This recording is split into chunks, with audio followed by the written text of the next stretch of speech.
YouTube. How's it going, everyone? Welcome to Paradise on 18 Wheels. You could have been anywhere else, but you chose to be here. We do appreciate that very much, both Lori and I. So you're driving a stick shift, huh? Weren't fortunate enough to drive an automatic.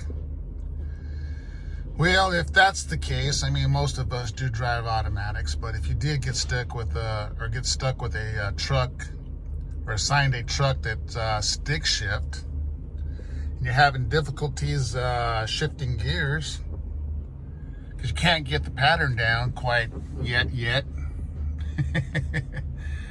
I wanted to show you guys a trick that I used to do when I first started driving a truck.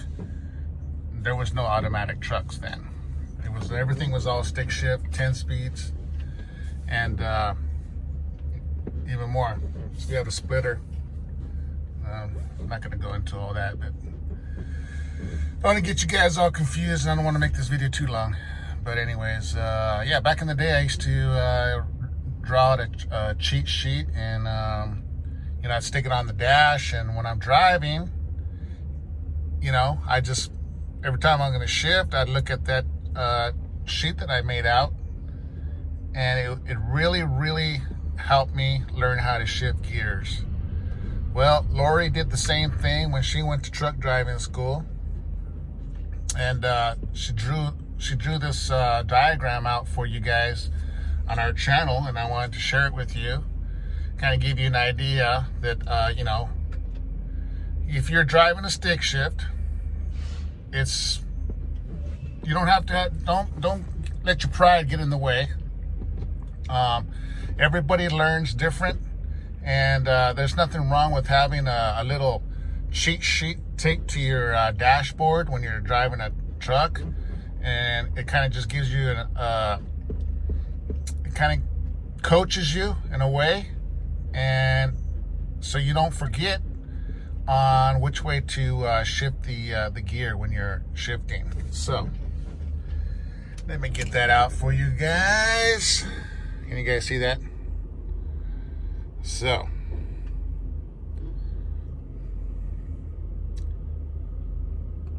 if you guys draw yourself out one of these and tape it to your dashboard, you'll never forget on where you're supposed to shift the gear at when you're shifting. If you're with a trainer and you have a trainer that's kind of hard on you, like I had a trainer that was super hard on me, so it made me really nervous all the time when I was shifting gears, and I always forget which gear I was in and which way I was supposed to shift, because he's just scream and yell at me, and made me even more nervous. And I just one day decided, I'm going to draw me out a cheat sheet and put it on the dashboard. And there, from that day forward, I never had a problem shifting gear. And it really helped me out tremendously. I can't stress that enough. It really does help you out.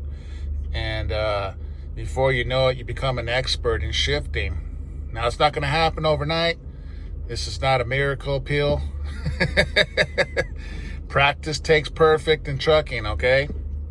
So, just wanted to share that with you. Talked to Lori about it, and we decided to go ahead and make this video for you. So if you're one of the people who happen to get a job where they have stick shift, like a lot of the local companies still have stick shift. Most of your OTR, over the road, driving 48 state, semis with sleepers, for the most part, they're all automatic.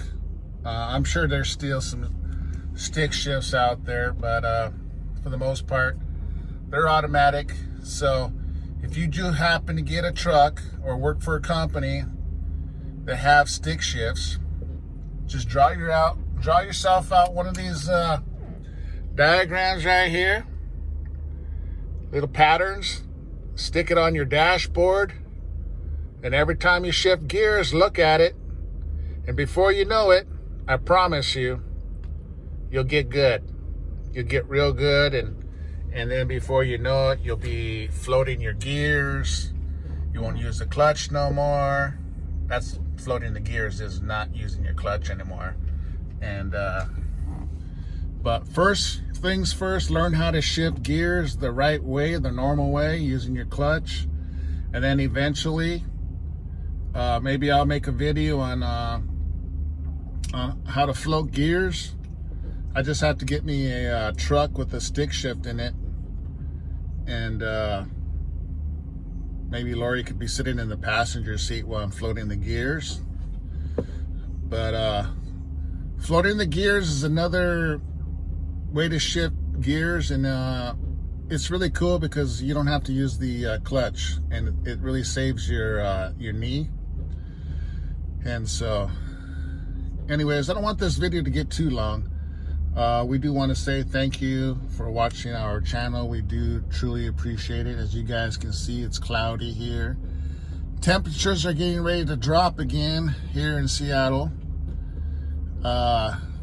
It gets warm during the daytime, but boy, oh boy, is it getting cold at night. It's supposed to drop down in the 20s for the next few days. That's seriously, seriously cold at night.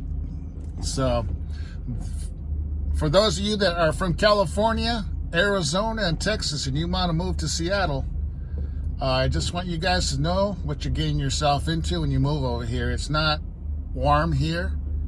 It snows a lot here, quite a bit lately in the last 5 years.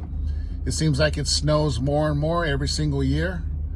Heavier snow, and the weather is much more colder than it was the previous year. So just forewarning, you want to move here to Seattle? Well, it's like the new Montana state. I'm not kidding you. It's cold here now. So dress warm, buy yourself some warm clothes before coming over here. You probably get it cheaper if you live in Arizona and Texas and California than waiting to get over here where it's cold, and then the right clothing that you're going to need is probably going to be more expensive over here. So that's my advice. And I don't even know why people from California and Texas and Arizona would want to move here. I mean, you guys have the sunshine, beautiful warm weather. Why would you want to come here? I don't get it. All right, guys. Thanks for watching our channel here on YouTube, Paradise on 18 Wheels. Please remember to like and subscribe. And feel free to send us any comments or suggestions. We always answer everybody.